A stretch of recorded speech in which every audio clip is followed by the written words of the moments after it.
ڈکار لینے کے بعد الحمدللہ کہنا اور جمائی لینے کے بعد تعوذ پڑھنا جائز ہے۔ سائل کا کہنا ہے، میں نے یہ دیکھا ہے کہ کچھ لوگ ڈکار لینے کے بعد استغفر اللہ کہتے ہیں یا پھر الحمدللہ کہتے ہیں، تو کیا یہ سنت ہے یا بدعت؟ رہنمائی فرما دیں۔ الحمدللہ والصلاة والسلام علی رسول اللہ۔ اس حوالے سے پہلی بات، شکم سیر ہونے پر منہ کے ذریعے خارج ہونے والی ہوا آواز کے ساتھ ہو تو اسے ڈکار کہتے ہیں۔ احادیث مبارکہ میں ایسی کوئی بات نہیں ملتی جس میں ڈکار آنے پر الحمدللہ کہنا یا استغفر اللہ کہنا یا کوئی اور ذکر کرنا مستحب قرار پاتا ہو، بلکہ آپ علیہ الصلاۃ والسلام کے پاس ایک آدمی نے ڈکار لی تو نبی علیہ الصلاۃ والسلام نے انہیں اس کے بعد کوئی ذکر کرنے کی تلقین نہیں فرمائی۔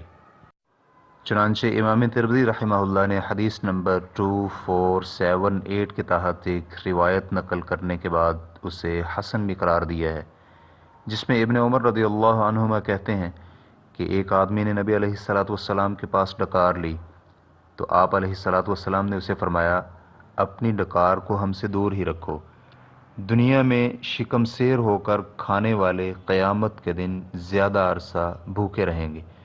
اس حدیث کو البانی رحمہ اللہ نے صحیح ترمذی میں حسن کہا ہے، چونکہ ڈکار زیادہ کھانے کی وجہ سے آتا ہے اور زیادہ کھانا شریعت میں مذموم عمل ہے۔ مناوی رحمہ اللہ کہتے ہیں، کیونکہ انسان زیادہ کھانے سے زیادہ پینے پر مجبور ہو جاتا ہے، چنانچہ اسے نیند زیادہ آتی ہے اور جسم سست ہو جاتا ہے۔ ریفرنس کے لیے دیکھیے التیسیر جلد نمبر 1 صفحہ نمبر 312۔ یعنی اس حدیث میں صرف اتنا ہے کہ آپ علیہ الصلاۃ والسلام نے اس شخص کو لوگوں کی موجودگی میں ڈکار لینے سے منع فرمایا، کیونکہ یہ عمل خلاف ادب ہے، اور اسی لیے آپ نے اسے کم کھانے کی ترغیب دلائی، لیکن کوئی خاص ذکر کرنے کی تلقین نہیں فرمائی اور نہ ہی اسے استغفار کرنے کا حکم دیا ہے۔ چنانچہ اس حدیث سے معلوم ہوا کہ ڈکار کے وقت ذکر کرنا سنت نہیں ہے۔ اس حوالے سے دوسری چیز، ڈکار لینے کے بعد الحمدللہ کہنے کی کچھ صورتیں ہیں۔ نمبر 1، ڈکار لینے کے بعد الحمدللہ سنت، عبادت اور قرب الہی کا ذریعہ سمجھ کر کہے تو ایسی صورت میں یہ عمل بدعت ہوگا، کیونکہ یہ ایسے طریقے سے قرب الہی تلاش کرنا جو شارع نے نہیں بتلایا درست نہیں ہے۔ نمبر 2، الحمدللہ اس کی زبان پر بطور عادت جاری ہو جاتا ہے، اس کا اس بارے میں کوئی نظریہ یا عقیدہ نہیں ہے، تو ایسی صورت میں اسے بدعت نہیں کہا جائے گا، بلکہ یہ مباح امور میں شامل ہوگا۔ نمبر 3، ڈکار لینے والا شخص الحمدللہ اس وجہ سے کہتا ہے کہ ڈکار چونکہ شکم سیر ہونے پر آتا ہے اور یہ کسی نعمت سے کم نہیں ہے، لہذا اللہ کی اس نعمت پر اللہ کی تعریف ہونی چاہیے۔ بالکل اسی طرح جو شخص جمائی لینے کے بعد اس لیے تعوذ پڑھتا ہے کہ جمائی شیطان کی طرف سے ہوتی ہے تو اعوذ باللہ پڑھ کر شیطان سے اللہ کی پناہ چاہتا ہے، لیکن اسے سنت نہیں سمجھتا، بلکہ ذہن میں آنے والے اس تصور کی وجہ سے الحمدللہ اور اعوذ باللہ پڑھتا ہے، تو اس شخص کے بارے میں راجح یہی ہے کہ اس میں کوئی حرج نہیں ہے۔ مذکورہ تفصیل ہم نے شیخ عبد الرحمن البراق حفظہ اللہ سے جب سوال کیا تو انہوں نے بتلائی تھی۔ ابن مفلح کہتے ہیں، ڈکار لینے والا کسی قسم کا جواب نہیں دے گا۔ اگر ڈکار لینے والا الحمدللہ کہے تو اسے کہا جائے گا ہنیئا مریئا، یا پھر کہا جائے گا ہنأک اللہ و امراک۔ یہ دونوں جواب رعایت الکبریٰ میں ابن تیمیہ رحمہ اللہ نے ذکر کیے ہیں۔ اسی طرح ابن عقیل نے بھی ذکر کیا ہے، لیکن انہوں نے مزید وضاحت کرتے ہوئے کہا ہے کہ ہمیں اس بارے میں کوئی حدیث معلوم نہیں ہے، بلکہ خود ساختہ ایک عادت ہے۔ الآداب الشرعیہ جلد نمبر 2 صفحہ نمبر 346۔ شیخ عبد المحسن العباد حفظہ اللہ سے پوچھا گیا، ڈکار کے وقت الحمدللہ کہنے کا کیا حکم ہے؟ تو انہوں نے جواب دیے، اس بارے میں کوئی دلیل نہیں ہے، لیکن انسان ہر حالت میں الحمدللہ کہتا ہے، اور شکم سیری حاصل ہونا اللہ کی ایک نعمت ہے، تو اس لیے اس میں کوئی حرج نہیں ہے۔ تاہم الحمدللہ کہنے کے بارے میں کوئی نظریہ رکھے کہ یہ سنت ہے، تو میرے علم کے مطابق ایسی کوئی دلیل نہیں ہے۔ جس سے اس عمل کے مسنون ہونے کی دلیل ملے۔ ریفرنس کے لیے دیکھیے شرح سنن ابی داؤد جلد نمبر 19 صفحہ نمبر 492، مکتوبہ شاملہ کی خودکار ترتیب کے مطابق۔ جمائی لینے کے بعد تعوذ پڑھنے سے متعلق علماء کرام کے کچھ فتاوی جات آپ کے گوش گزار کیے جاتے ہیں۔ چنانچہ دائمی فتویٰ کمیٹی کے فتاوی جلد نمبر 5 صفحہ نمبر 320 میں شیخ ابن باز رحمہ اللہ کی صدارت میں یہ فتویٰ دیا گیا۔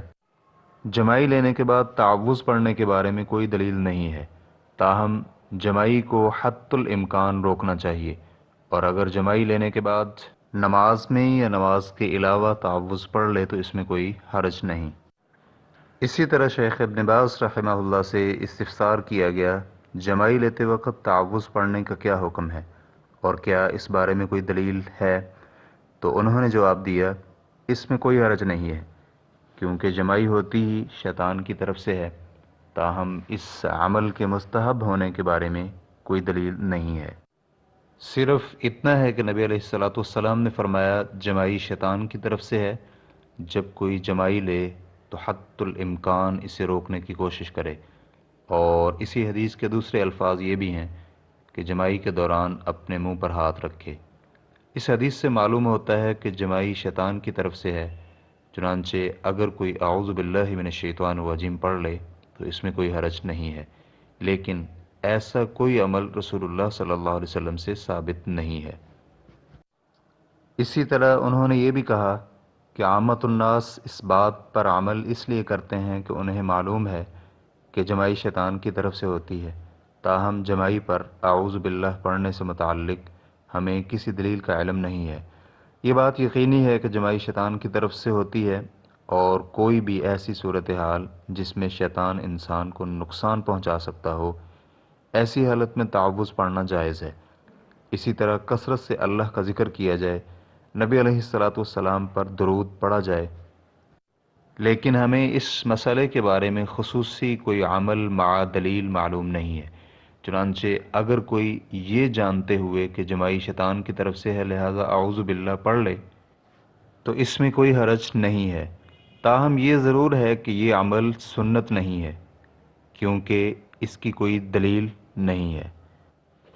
شیخ عبد المحسن العباد حفظہ اللہ کہتے ہیں، اگر انسان اس اعتبار سے تعوذ پڑھتا ہے کہ جمائی شیطان کی طرف سے ہے اور یہ نظریہ نہیں رکھتا کہ یہ رسول اللہ صلی اللہ علیہ وآلہ وسلم کی سنت ہے تو اس میں کوئی حرج نہیں ہے، تاہم اگر کوئی شخص یہ کہے کہ تعوذ پڑھنا سنت ہے، یا یہ کہے کہ جمائی کے وقت فلاں فلاں ذکر پڑھنا چاہیے، تو یہ بات درست نہیں ہوگی۔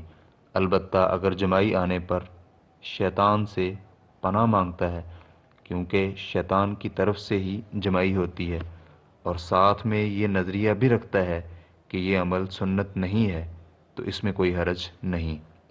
شرح سنن ابی داؤد جلد نمبر 17 صفحہ نمبر 492، مکتوبہ شاملہ کی خودکار ترتیب کے مطابق۔ واللہ تعالی اعلم۔